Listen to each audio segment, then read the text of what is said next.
Hello dear student, मैं उत्तम कुमार शर्मा आपके लिए लेकर आया हूं आज एक और नया वीडियो जिसके अंतर्गत हम पढ़ेंगे पाचन तंत्र।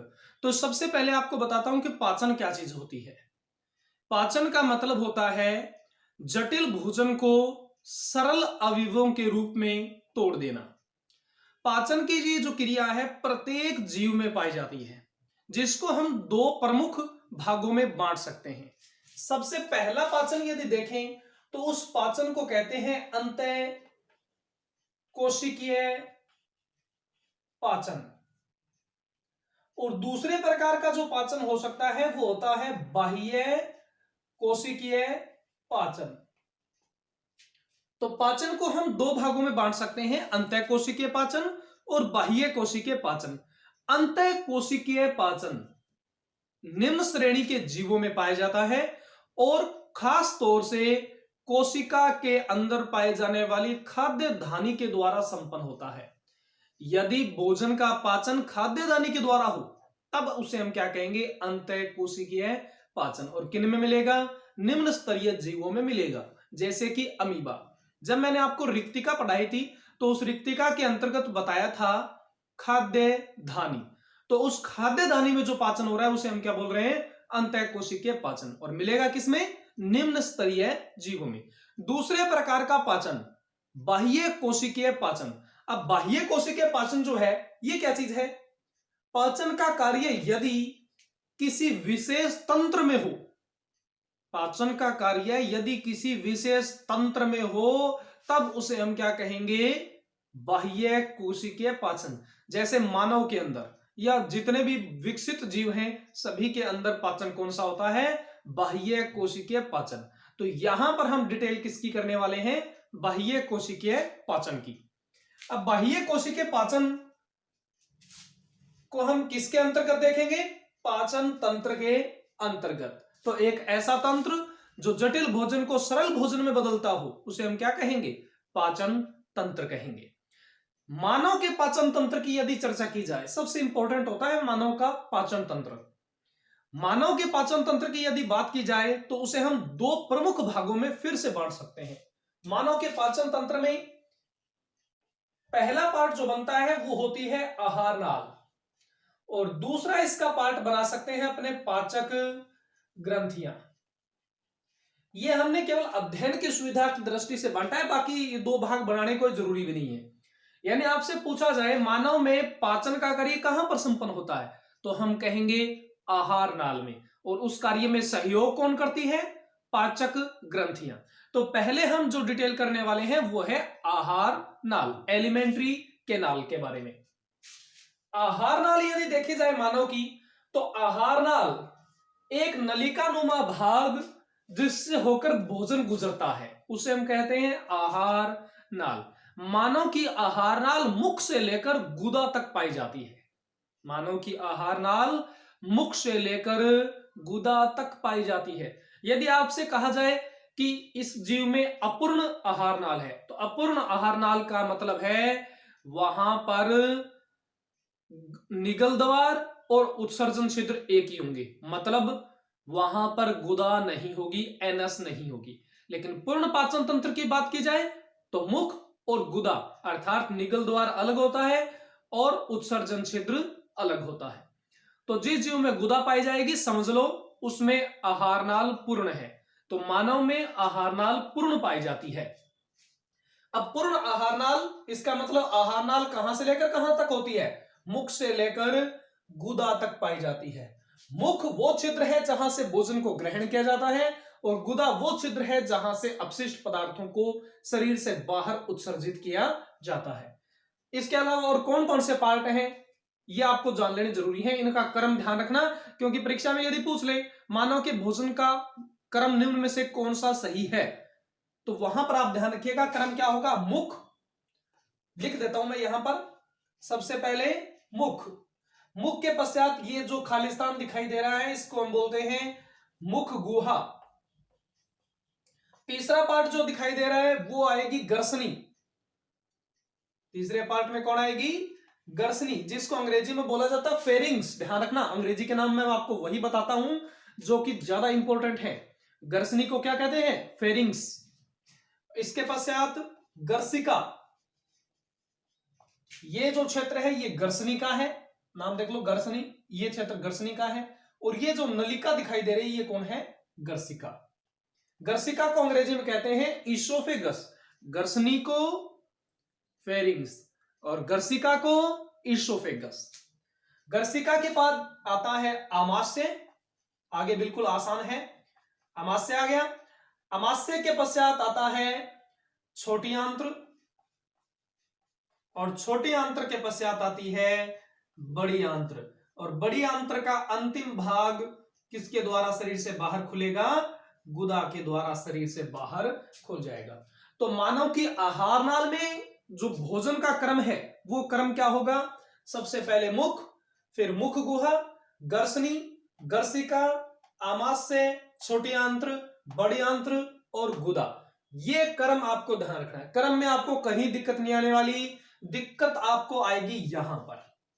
ये हम भूल जाते हैं कि गर्सिका पहले थी या गर्सनी पहले थी, तो आप ध्यान रखिएगा, पहले गर्सनी फिर गर्सिका, ध्यान रखिएगा। यानी पहले फेरिंग्स और फिर इसोफेगस।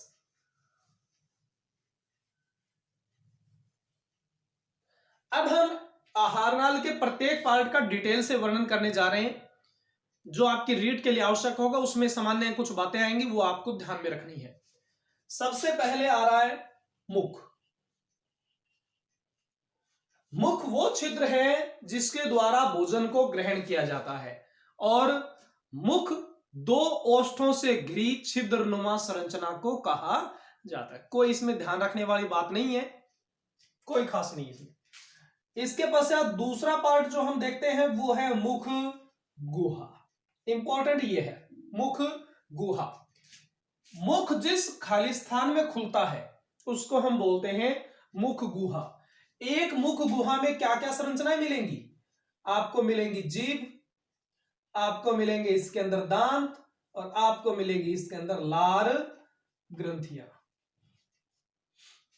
सबसे पहले यदि अपने जीभ देखें तो मुख गुहा में एक जीभ होती है जिसका अग्र हिस्सा स्वतंत्र होता है और पश्च हिस्सा जो मुख गुहा का धरातल है उससे जुड़ा हुआ रहता है। जीभ मुख के धरातल से फ्रेनुलम नामक संरचना के द्वारा जुड़ती है।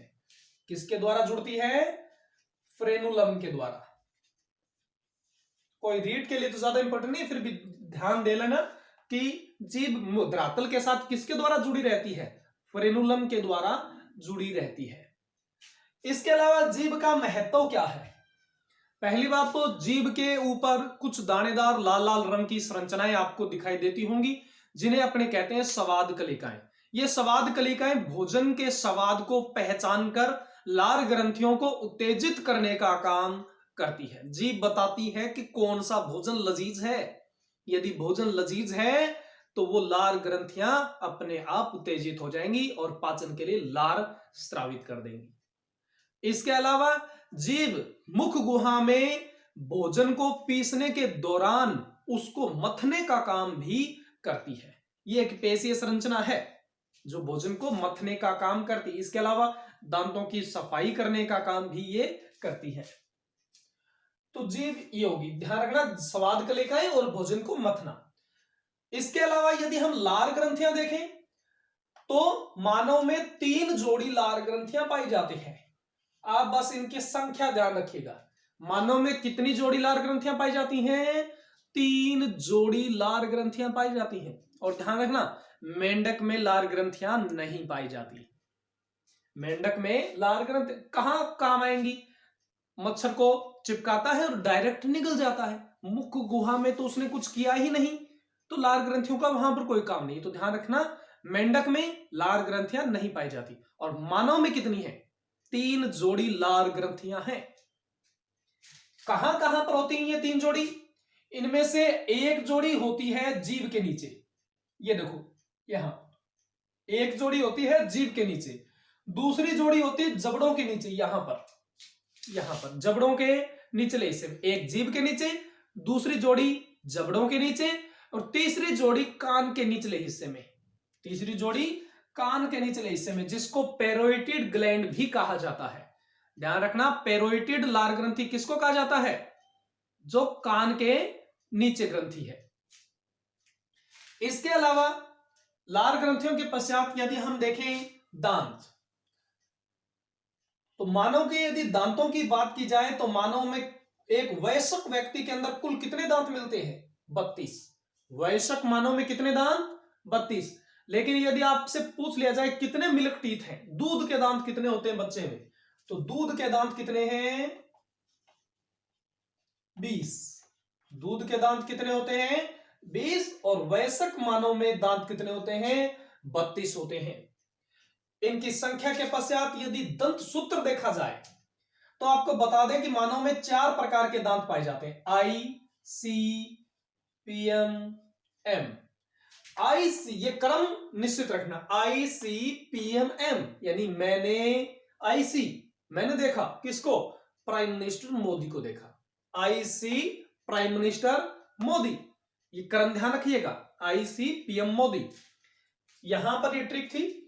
अब आई का अर्थ क्या होता है? आई का अर्थ होता है इंसाइजर, इंसाइजर यानी कर्तनक। इंसाइजर दांत किसको कहा जाता है? कर्तनक को। ये सामने वाले दांत होते हैं जो भोजन को काटने का काम करते हैं। इंसाइजर या कर्तनक भोजन को काटने का काम करते हैं, जबकि दूसरे दांत कौन से हैं? कैनाइन। सी का अर्थ क्या होगा? कैनाइन, जिसको हिंदी में कहा जाता है रदनक। इनको इंसाइजर, इनको कैनाइन, कैनाइन को हिंदी में क्या बोलेंगे? रदनक। ये प्रीमोलर, प्रीमोलर, और ये मोलर। तो 4 प्रकार के दांत हो गए, कर्तनक, रदनक, प्रीमोलर और मोलर। प्रीमोलर और मोलर को हिंदी में कहते हैं अग्रचवर्णक और चवर्णक। इंसाइजर या कर्तनक का काम क्या है? भोजन को काटना। कैनाइन का काम क्या है? भोजन की चीर फाड़ करना। जो तीखे वाले दांत होते हैं ना, उनको हम कहते हैं कैनाइन दांत। कैनाइन मांस में धंसकर उसको चीर फाड़ करने का काम करते हैं। तो जाहिर सी बात है, कैनाइन किस में मिलेंगे? मांसाहारी प्राणियों में मिलेंगे, जैसे बंदर, बिल्ली, कुत्ता और शेर जैसे जो हैं, जो मांस खाने का काम करते हैं, उनके अंदर ये कैनाइन दांत ज्यादा विकसित होते हैं, जो मांस के अंदर धंसते हैं तीखे होने के कारण और उसको चीर फाड़ डालते हैं। प्रीमोलर और मोलर यानी अग्रचवर्णक और चवर्णक, यह है अपनी जड़, जो भोजन को पीसने का काम करती है। यदि इनकी संख्या देखी जाए तो सूत्र है 21 23 बटा 21 23। ध्यान रखिएगा, दंत सूत्र जो होता है वो हमेशा आधे जबड़े का लिखा जाता है।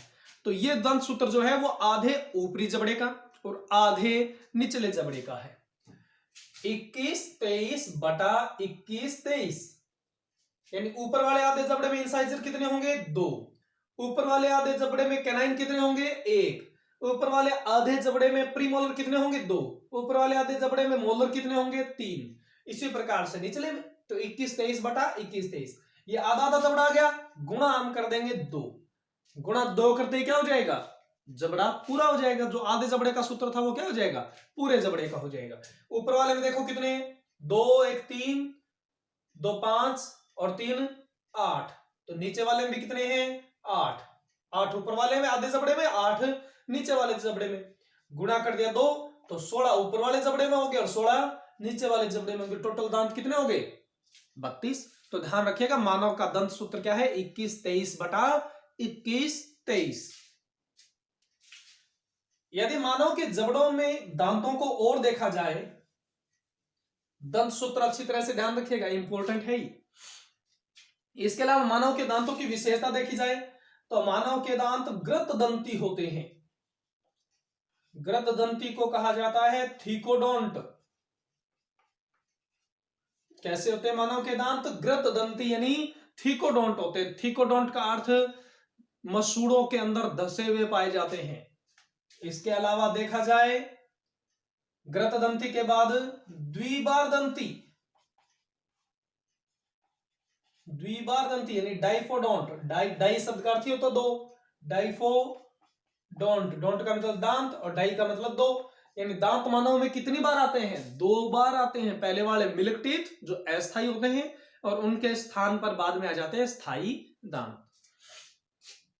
और तीसरे होते हैं विषम दंती, विषम दंती जिसको कहा जाता है हेट्रोडोंट, हेट्रोडोंट यानी मानव के दांत विषम होते हैं, सभी के सभी एक जैसे नहीं होते। अभी आपने देखा 4 टाइप के दांत मिलते हैं, इंसाइजर, कैनाइन, प्रीमोलर और मोलर, ये 4 टाइप के दांत मानव में पाए जाते हैं। तो मानव के दांत कैसे हैं? ग्रतदंती, मसूड़ों के अंदर धसे रहते हैं। द्विबार दंती, 2 बार आते हैं, पहले मिल्क टीथ, दूसरी बार स्थायी, तीसरी बार विषम दंती, और जिनको हम क्या बोलते हैं? हेट्रोडोंट। 4 टाइप के हैं, इंसाइजर, कैनाइन, प्रीमोलर और मोलर। तो ये तो होगी मुख गुहा। मुख गुहा में आपने क्या देखा? 3 जोड़ी लार ग्रंथियां, 32 दांत और 1 जीभ। यदि इसके बाद चर्चा की जाए गर्सनी की, तो गर्सनी मुख गुहा जिस खालिस्तान में खुलती है उसको बोलते हैं गर्सनी। ऊपर की तरफ नासा छिद्र खुलते हैं, इसलिए इसको बोलते हैं नेजोफेरिंग्स। बीच में मुख खुलता है, इसलिए बीच के स्थान को हम बोलते हैं ओरोफेरिंग्स। और नीचे वाले क्षेत्र को कहते हैं लेरिंगोफेरिंग्स, क्योंकि मानव का श्वसन तंत्र जो है, सॉरी स्वर तंत्र, मानव का स्वर यंत्र जो है उसको बोलते हैं लेरिंग्स। ध्यान रखिएगा, मानव के स्वर यंत्र को क्या बोलते हैं? लेरिंग्स बोलते हैं। तो आप गर्सनी को 3 क्षेत्रों में बांट सकते हो, नेजोफेरिंग्स, नेजोफेरिंग्स नाम के ऊपर आधारित है, रीड के लिए कोई ज्यादा जरूरी नहीं है, फिर भी ध्यान रखना, ओरोफेरिंग्स, ओरोफेरिंग्स, और तीसरे हैं लेरिंगो फेरिंग्स। क्या है? नाम के ऊपर है बिल्कुल। ऊपर वाला क्षेत्र जिसमें नासा छिद्र आकर खुलते हैं, आपने देखा होगा कभी शीशे के अंदर कि आपकी नाक के छिद्र जो ऊपर की तरफ, जो इस तालू के पिछले हिस्से में आपको 2 नासा छिद्र दिखाई देंगे, वो छिद्र जिस क्षेत्र में खुलते हैं उसको बोलते हैं नेजोफेरिंग्स। और नेजो शब्द का अर्थ क्या होता है? नाक। ओरो, ओरो शब्द होता है ओरल से संबंधित, ओरल यानी मुख, मुख से संबंधित है, तो ओरोफेरिंग्स, मुख जिस स्थान पर आकर खुलेगा उसको क्या बोलेंगे? ओरोफेरिंग्स। और जहां पर स्वर यंत्र है उसको क्या बोलेंगे? लेरिंगोफेरिंग्स। लेरिंगोफेरिंग्स को आप थोड़ा सा और ध्यान से देखिएगा। लेरिंगोफेरिंग्स गर्सनी का निचला क्षेत्र है। ये मान लो गर्सनी है, गर्सनी का निचला पार्ट कौन सा है? लेरिंगोफेरिंग्स।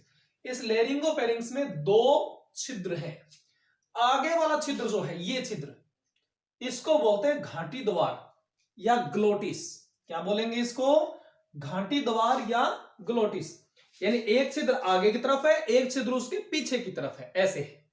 तो आगे वाला छिद्र जो है उसे हम क्या कह रहे हैं? घाटी द्वार या ग्लोटिस। ये, और ये ग्लोटिस कहां पर खुलता है? श्वसन तंत्र में खुलता है। और इसके पीछे है निगल द्वार, निगल नाम से है, निगलने से संबंधित। तो आगे वाला ग्लोटिस और पीछे वाला निगल द्वार। इस ग्लोटिस के ऊपर आप एक संरचना देख रहे होंगे, अंगुली नुमा पेशीय संरचना है, इसको बोलते हैं एपीग्लोटिस। यानी ग्लोटिस के ऊपर है ना, इसलिए बोलेंगे एपीग्लोटिस। और ये एपीग्लोटिस क्या काम करती है? जब भोजन आता है, ये मान लो घाटी द्वार है और ये निगल द्वार है, और इसके ऊपर ये क्या है? एपीग्लोटिस। ऊपर से जब भोजन आएगा तो ये ऐसे ना, अब भोजन जैसे आएगा ये ऐसे ढक जाएगा। और किसको ढक लेगा ये? किसको ढक लेगा ये? ऐसे ये ढक लेगा घाटी द्वार को, और श्वसन तंत्र में भोजन के कणों को, पानी की बूंदों को जाने से रोकता है। ये ऐसे था, पीछे से कोई भी निगली हमने चीज, निगलते ही ये नीचे आ गया, और इसने किसको बंद कर दिया? घाटी को बंद कर दिया, ग्लोटिस को बंद कर दिया। और भोजन किस में चला गया? भोजन किस में चला गया? निगल द्वार में। बाद में वापस खुल जाएगा। यानी जब हम किसी चीज को निगलते हैं तो एपिग्लोटिस क्या काम करता है? ग्लोटिस को बंद कर देता है, घाटी द्वार को बंद कर देता है, ताकि कोई भी चीज श्वसन तंत्र में न चली जाए। तो एपिग्लोटिस का काम है किसी भी भोजन के कण को इसमें जाने से रोकना। ये देख लो आप, ऐसे है, जब नीचे की ओर जाएगा तब कैसे हो जाएगा? इस ऐसे नीचे की तरफ हो जाएगा, और इसको बंद कर लेगा। भोजन किस में चला जाएगा? निगल द्वार में। अब यदि हम चर्चा करें ग्रसनी के पश्चात क्या है, तो ग्रसनी में, पहले ग्रसनी में ध्यान रखना, ग्रसनी में दो छिद्र हैं, आगे की तरफ वाला ग्लोटिस और पीछे की तरफ वाला निगल द्वार। अब यदि यहां पर हम देखें इसके अगला पार्ट कौन सा है? गर्सिका। तो गर्सिका क्या होती है? एक नलिका नुमा संरचना होती है, दिख रही है आपको? एक नलिका नुमा स्ट्रक्चर है जो कि क्या करेगी?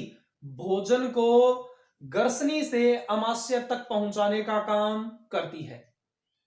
भोजन को ग्रसनी से अमाशय तक पहुंचाने का काम करती है। और ये कोई सामान्य नलिका नहीं है, ये धीरे धीरे धीरे धीरे कर्मानुकुंचन करती रहती है, सिकुड़ती रहती है, फैलती रहती है, सिकुड़ती रहती है, फैलती रहती है, जिससे क्या होगा? भोजन आगे की तरफ गमन करते हुए अमाशय में चला जाएगा। अब हम चर्चा करते हैं अमाशय की। इस प्रकार का अमाशय आपको दिखाई दे रहा है। अमाशय की यदि स्ट्रक्चर की जाए तो अंग्रेजी के जे अक्षर जैसा होता है। अमाशय कैसा होता है? अंग्रेजी के जे अक्षर जैसा, और एक थैली नुमा संरचना लिए होता है।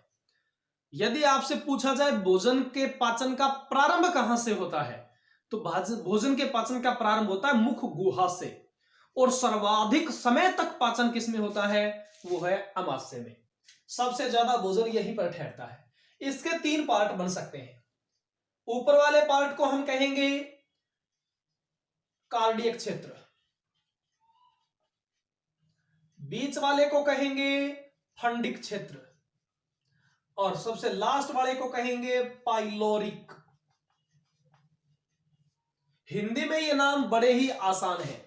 पहले वाले को हम कहेंगे जठर आगम। अब अमाशय को हम जठर कह सकते हैं ना।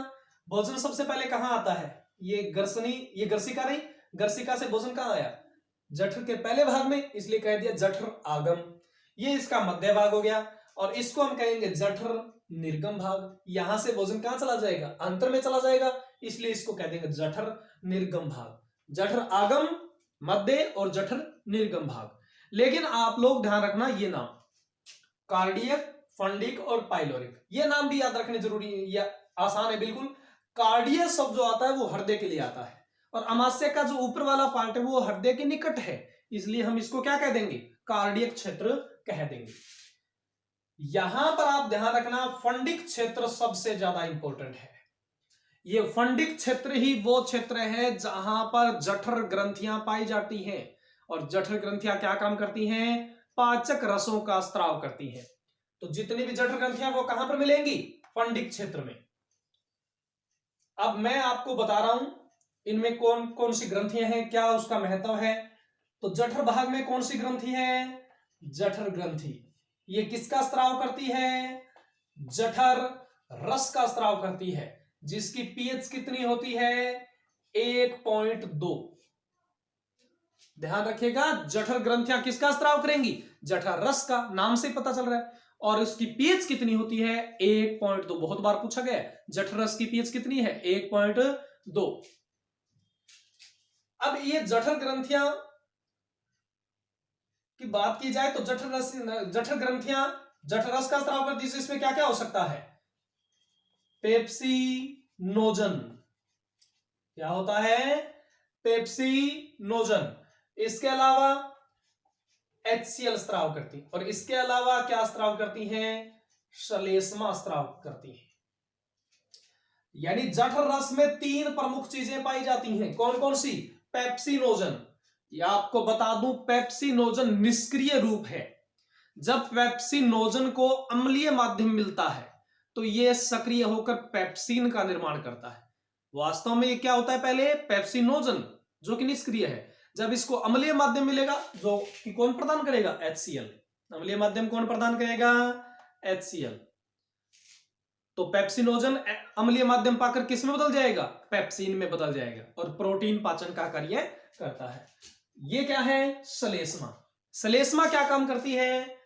अमाशय की दीवारों को इस HCl के, HCl तेजाब है, ध्यान रखिएगा, हाइड्रोक्लोरिक अम्ल, नमक का तेजाब। ये श्लेष्मा क्या करती है? इस अमाशय की दीवारों को इस अम्ल के प्रभाव से बचाने का काम करती है। अब आपको बताता हूं एक और नई बात। जठर ग्रंथि में दो प्रमुख प्रकार की कोशिकाएं पाई जाती हैं। पहले प्रकार की कोशिकाओं को कहते हैं मुख्य सेल्स, चीफ सेल्स, और दूसरी को कहते हैं अम्लजन, अम्लजन सेल्स। मुख्य कोशिकाएं किसका स्राव करती हैं? पेप्सिनोजन का। और अम्लजन कोशिकाएं किसका स्राव करती हैं? HCl का। मुख्य कोशिकाएं और अम्लजन कोशिकाएं मिलकर किसको बनाती हैं? जठर ग्रंथियों को बनाती हैं। मुख्य कोशिकाएं स्राव करेंगी पेप्सिनोजन का और अम्लजन स्राव करेंगी HCl का। ये श्लेष्मा कौन स्राव करेगी? श्लेष्मा जठर निर्गम भाग स्रावित करता है। जठर निर्गमी भाग से क्या स्रावित होगी? श्लेष्मा। अब अमाशय के पश्चात यदि हम देखें छोटी आंत्र, अमाशय के पश्चात कौन सा भाग आ रहा है? छोटी आंत्र। तो छोटी आंत्र के 3 पार्ट बन सकते हैं। ग्रहणी, जिसको कहा जाता है डियोडिनम, ग्रहणी को क्या कहा जाता है? डियोडिनम। दूसरा पार्ट होता है इसका जेजुनम, जो कि बिल्कुल छोटा सा पार्ट है, कोई इसका खास कार्य नहीं है जेजुनम का। और तीसरा प्रमुख पार्ट होता है इलियम का, जिसको हिंदी में कहा जाता है क्षुद्रांत्र।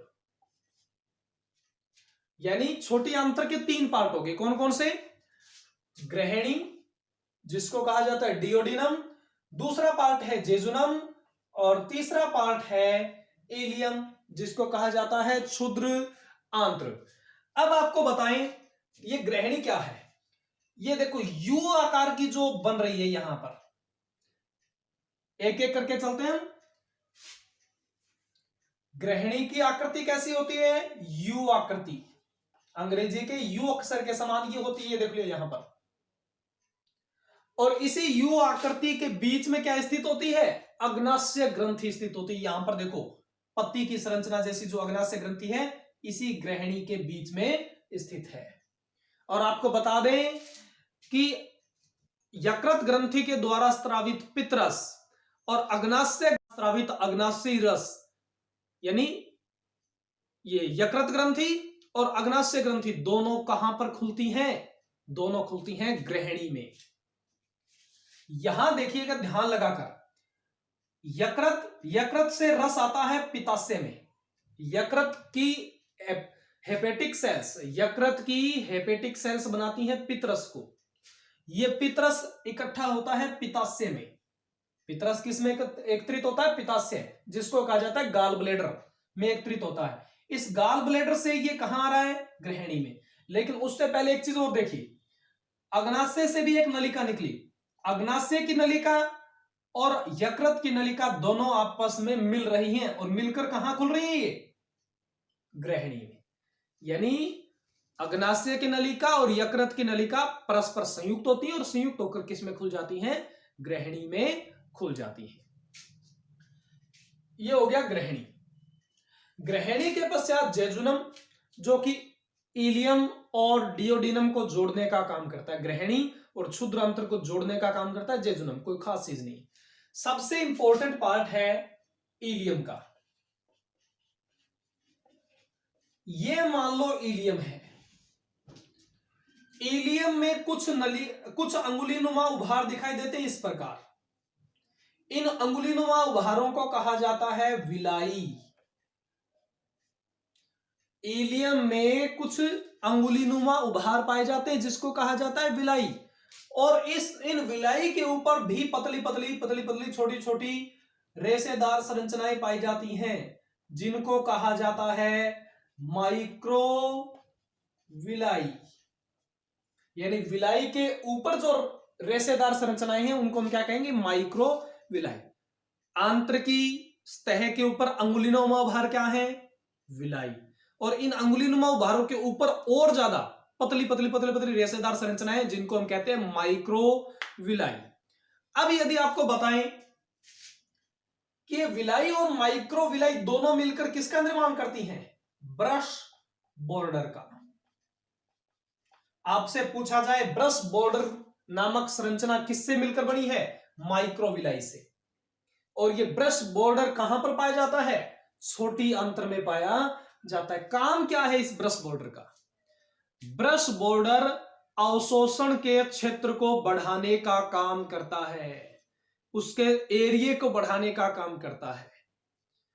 आपसे पूछ लिया जाए भोजन का अवशोषण कहां पर होता है, तो छोटी आंत्र के इलियम भाग में भोजन का अवशोषण होता है। क्यों? क्योंकि इलियम भाग में पाया जाता है ब्रश बॉर्डर। तो ध्यान रखिएगा, वेरी इंपॉर्टेंट, भोजन का अवशोषण कहां पर होता है, इलियम में। और इसके अलावा दूसरी चर्चा यदि की जाए तो इलियम भाग में कुछ आंत्र ग्रंथियां पाई जाती हैं। ये आंत्र ग्रंथियां आंतर रस का स्राव करती हैं। क्या पाई जाती हैं? आंत्र ग्रंथि, छोटे छोटे छोटे छोटे अनेक आंतर ग्रंथियां पाई जाती हैं। और ये अनेक आंतर ग्रंथियां किसका स्राव करती हैं? आंतर रस का स्राव करती हैं। इस आंतर रस में अनेकों पाचक एंजाइम पाए जाते हैं। जब आपको पाचन की क्रियाविधि समझाई जाएगी तब इनके बारे में आपको बताया जाएगा। इसके अलावा यदि चर्चा की जाए इसमें कौन कौन सी ग्रंथियां हैं, ग्रंथिल कोशिकाएं की बात की जाए जिनसे मिलकर ये ग्रंथियां बनती हैं, तो आपको बता दें इनमें एक मिलती है गोबलेट सेल। गोबलेट सेल जिनको हिंदी में कहा जाता है कलश सेल्स, कलश कोशिकाएं। तो आंत्र में पाए जाने वाली गोबलेट सेल या कलश कोशिकाएं क्या काम करती हैं? ये श्लेष्मा का स्राव करती हैं ताकि विभिन्न एंजाइमों से आंत्र की दीवारें बची रहें। तो आप ध्यान रखिएगा। और साथ में यहां पर जो श्लेष्मा है वो हानिकारक बैक्टीरिया को भी नष्ट करने का काम करती है। तो आपसे पूछ लिया जाए गोबलेट सेल कहां पर है, हम कहेंगे छोटी आंत्र में। और काम क्या करती है? ये श्लेष्मा को स्रावित करने का काम करती है। इसके अलावा इनमें पेनेथ सेल भी पाई जाती है। पेनेथ सेल, ये पेनेथ सेल क्या करती है? लाइसोजाइम का स्राव करती हैं। पेनेथ सेल का क्या काम है? लाइसोजाइम का स्राव करना। और लाइसोजाइम हानिकारक बैक्टीरिया को नष्ट करने का कार्य करता है। इसके बाद हम चलते हैं छोटी आंत्र से बड़ी आंत्र में। बड़ी आंत्र की यदि बात की जाए तो बड़ी आंत्र के भी 3 पार्ट बन सकते हैं। बड़ी आंत्र, बड़ी आंत्र का पहला जो पार्ट बनेगा वो बनेगा सिक्कम। दूसरा पार्ट जो बनेगा वो बनेगा कोलन।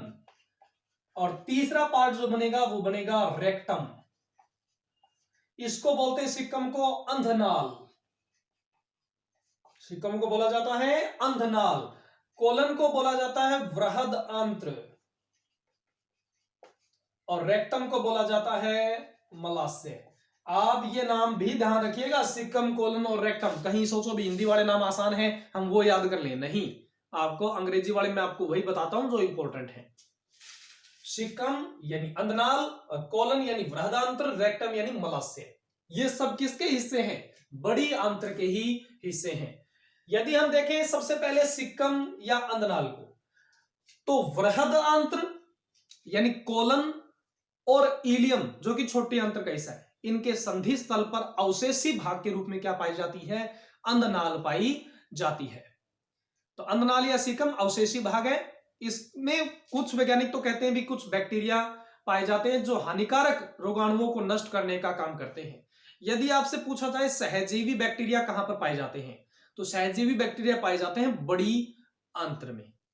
और यहां अंधनाल या बड़ी आंत्र में एक और चीज भी पाई जाती है, अंगुलीनुमा उभार। यहां पर देखिए, ये अंगुलीनुमा उभार जिसको कहा जाता है अपेंडिक्स। तो अपेंडिक्स किसका हिस्सा है? अंधनाल का हिस्सा है, जो कि कहां मिलेगा? इलियम और कोलन यानी छोटी आंत्र और बड़ी आंत्र के संधि स्थल पर ये अपेंडिक्स पाई जाती है, जिसका कोई कार्य नहीं है, एक अवशेषी भाग के रूप में ये है। इसके बाद यदि चर्चा की जाए कोलन की या वृहदांत्र की, तो इसमें 3 पार्ट बन सकते हैं। कौन कौन से? ये देखो, आरोही भुजा, अनुप्रस्थ भुजा और ये अवरोही भुजा। आरोही, अनुप्रस्थ और अवरोही भुजा, ये तीनों मिलकर क्या बनाती हैं? वृहद आंत्र बनाती है। आपको बता दें वृहद आंत्र में पाचन का कार्य नहीं होता, यहां पर केवल जल का अवशोषण किया जाता है। किसी टाइप के कोई पाचक रस यहां पर नहीं पाए जाते बड़ी आंत्र में। बड़ी आंत्र केवल जल के अवशोषण का काम करती है। और बड़ी आंत्र का अंतिम हिस्सा है रेक्टम यानी मलाशय, जहां पर अपशिष्ट भोजन कुछ समय के लिए संग्रहित रहता है। और बाद में मलाशय का जो छिद्रनुमा भाग है जो शरीर से बाहर खुलता है उसको बोलते हैं गुदा, और इस गुदा के द्वारा अपशिष्ट पदार्थों को शरीर से बाहर त्याग दिया जाता है। तो यह है पाचन तंत्र। अब हम चर्चा करेंगे छोटी सी पाचक ग्रंथियों के बारे में।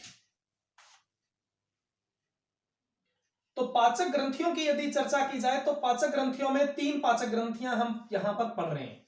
पहली पाचक ग्रंथि है लार ग्रंथियां, दूसरी होंगी यकृत और तीसरी होंगी अग्नाशय। जो पाचन तंत्र की सहायक ग्रंथियां उनकी चर्चा की जा रही है, वरना तो फिर अमाशय में जठर ग्रंथियां भी थी और अंत्र में आंत्र ग्रंथियां भी थी। यहां पर लार ग्रंथियों को यदि देखा जाए, इन्हें पाचन तंत्र की सहायक ग्रंथियां बोला जाता है, ध्यान रखिएगा। क्या ये पाचन तंत्र की सहायक ग्रंथियां? लार ग्रंथियां मानव में कितनी जोड़ी है? 3 जोड़ी। कहां कहां पर है? एक जोड़ी जीभ के नीचे, एक जोड़ी जबड़े के नीचे और एक जोड़ी जो पैरोइटिड ग्रंथियां कहलाती हैं, वो पैरोइटिड ग्रंथियां कान के नीचे, जीभ के नीचे, जबड़े के नीचे और कान के नीचे। 3 जोड़ी लार ग्रंथियां किसका स्त्राव करेंगी? कॉमन सी बात है, लार का स्त्राव करेंगी। और इस लार में क्या होता है?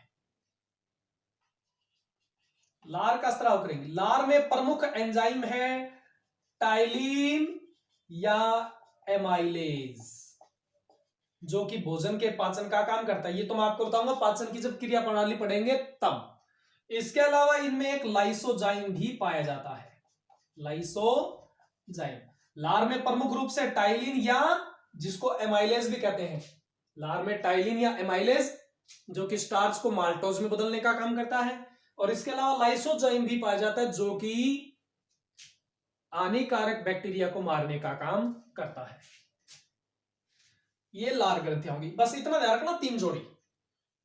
लार ग्रंथियों के बाद यदि हम देखें तो है यकृत।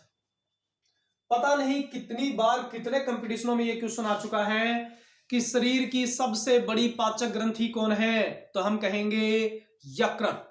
और ध्यान रखिएगा ये लार ग्रंथि, यकृत बहिस्त्रावी ग्रंथियां हैं और यकृत शरीर की सबसे बड़ी ग्रंथि है जिसमें लगभग 1.2 या 1.5 किलो तक वजन पाया जाता है।